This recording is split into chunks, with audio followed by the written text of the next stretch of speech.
Okay, so when I say Casanova's Great Escape, what's the first thing that pops into your head? I bet it's Venice, right? The prison, the daring climb across the roof, all that jazz. Well, hold on, because that's actually not the escape we're talking about today. Nope, we're diving into a different kind of prison, one that might be even harder to break out of. We're talking about escaping from a perfect love. So these are Casanova's own words, and they're about a woman we only know as Henriette. And you can just feel this weird mix of feelings, can't you? Intoxicated with a felicity which seemed too immense, but at the same time, melancholy. It's that feeling, when something is just so good, a little voice in the back of your head whispers, this can't last. It's like their whole romance was basically a ticking clock. And where does this all go down? Parma, Italy. You got to picture it. 18th century Italy, full of art, music, secrets. But for these two, none of that really mattered. Parma became their own little private universe built just for them. For 3 whole months, they basically sealed themselves off from the rest of the world. The city wasn't just a location, it was their happiness. All right, Section 1, the Gilded Cage. I love that description. Because this perfect world they built for themselves, it was kind of like a beautiful prison, They had everything they could possibly want, but the price of admission was cutting themselves off from, well, everyone and everything else. So let's look at who these two really were. On one side, you've got Casanova. The guy's a performer, right? Charismatic, loves being out in the world, the life of the party. And then there's Henriette. She's his total intellectual equal, sharp as a tack, but she's a mystery. She's hiding something painful from her past, and she wants nothing to do with the high society Casanova just eats up. And that clash, that's what made them so electric. He was her shield, and she was in a way his anchor. So what does perfect happiness actually look like? Well, for them, it was this carefully crafted routine of just perfection. Think about it. Evenings at the opera, tucked away in a private box. Lavish dinners where the conversation was probably even better than the food. He'd spoil her, buying her the most beautiful clothes, not to show off, but just because he loved doing it.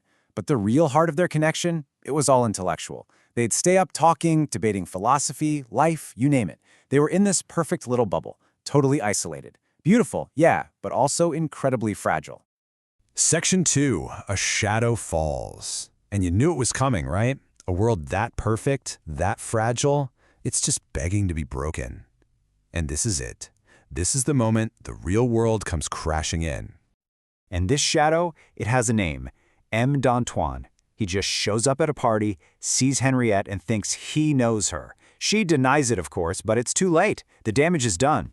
Just hearing his name terrifies her because he's a ghost from the past she was so desperate to escape. All of a sudden, their perfect little paradise in Parma doesn't feel safe anymore. It feels like a trap. 6 hours. Just let that sink in. For 6 hours, Henriette is in a room with this man from her past, d'Antoine. And Casanova, he's stuck in the next room. He has to pretend he's just writing, but he can see them through a little looking glass. He just can't hear a word. Can you imagine the absolute torture of that? He called them 6 mortal hours. Every single minute that ticked by, he knew his entire world was being taken apart piece by piece. He even wrote, "The reader can easily realize how much I suffered." He knew it was over. And when the end finally came, this is what he wrote. He takes her to Geneva, watches her carriage drive away forever, and says, "The world was a blank." Just nothing. Absolute emptiness, like someone just turned off all the color in the world. And then, to make it 1,000 times worse, he goes back to their hotel room, and there, scratched on the window pane with a diamond, are her last words to him. "You will forget Henriette." Wow. I mean, she probably meant it to be kind, like she was setting him free. But for him, it must have felt like a curse.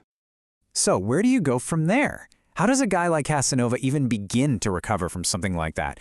It's like he's buried alive under all this grief. And this next part is all about him digging his way out. But he doesn't use his hands or a shovel. No, he uses his greatest weapon, his mind, his wit. See, Casanova doesn't just sit around and mope. He makes a pivot, a really smart one. He dives headfirst back into the world, but not as a heartbroken lover. Nope, he's a performer again. It's like he figures out that the only way to beat his own personal tragedy is to lean into how absurd the rest of the world is. Life becomes his stage again, and he's going to be the star. And you see this play out perfectly in this one hilarious situation. some loudmouth officer comes up and claims he knows Casanova. Now, Casanova could just say, "Nope, sorry, wrong guy." But where's the fun in that? He sees an opening for some theater. He's like, "Of course I remember you. We fought together at the Battle of Arbela," a battle that happened, 2,000 years ago. The officer, trying to save face, just goes along with it, and boom, the trap is sprung. Casanova just completely humiliates the guy in front of everyone with his ridiculous story, until finally their commander, who's trying so hard not to laugh, makes them hug it out. It's brilliant. It's pure performance art. It's Casanova reminding himself and the world exactly who he is. And just like that, his confidence is back. He's ready to move on. So the emotional escape he made from Parma, it becomes a physical one.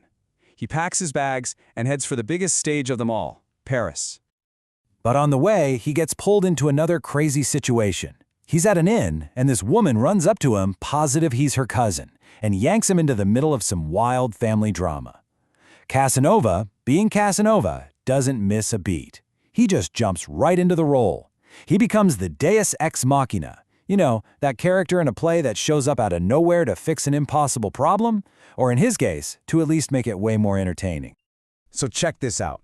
All of a sudden, he's playing her cousin. He has to pretend his hand is sprained so he doesn't have to play the harpsichord because the real cousin is some famous musician. Oh, and she's waiting for a German prince to show up, pay all her bills, and then go beat up the landlord's son for her. I mean, you can't make this stuff up. It's like a bad comedy and Casanova is just eating it up. This isn't just him having fun, this is his therapy. He's taking back control, proving he can master any situation, no matter how ridiculous. Okay, Section 5, the final performance. So let's zoom out a bit. We're not just looking at one story here. We're looking at the man himself as the ultimate performance. And this is really the key takeaway from this whole story. This huge emotional escape. This is what made Casanova, Casanova. The road from that soul-crushing heartbreak in Parma led him to Paris. And yeah, eventually it led him to that famous prison in Venice. But his ability to get through that loss, to use his wit as a weapon, to make a stage out of any room he walked into, he learned all of that. He sharpened all of that after losing Henriette. He basically learned how to save himself. So it all comes down to this, doesn't it? When you look at a life this big, a guy who could love so deeply and then bounce back with such style, what are you really looking at? Was he a genius? Was he just impossibly lucky? Or was it all just pure, unapologetic audacity? Maybe the greatest thing Casanova ever created wasn't his legend or his memoirs. Maybe it was himself. And that is an escape worth talking about.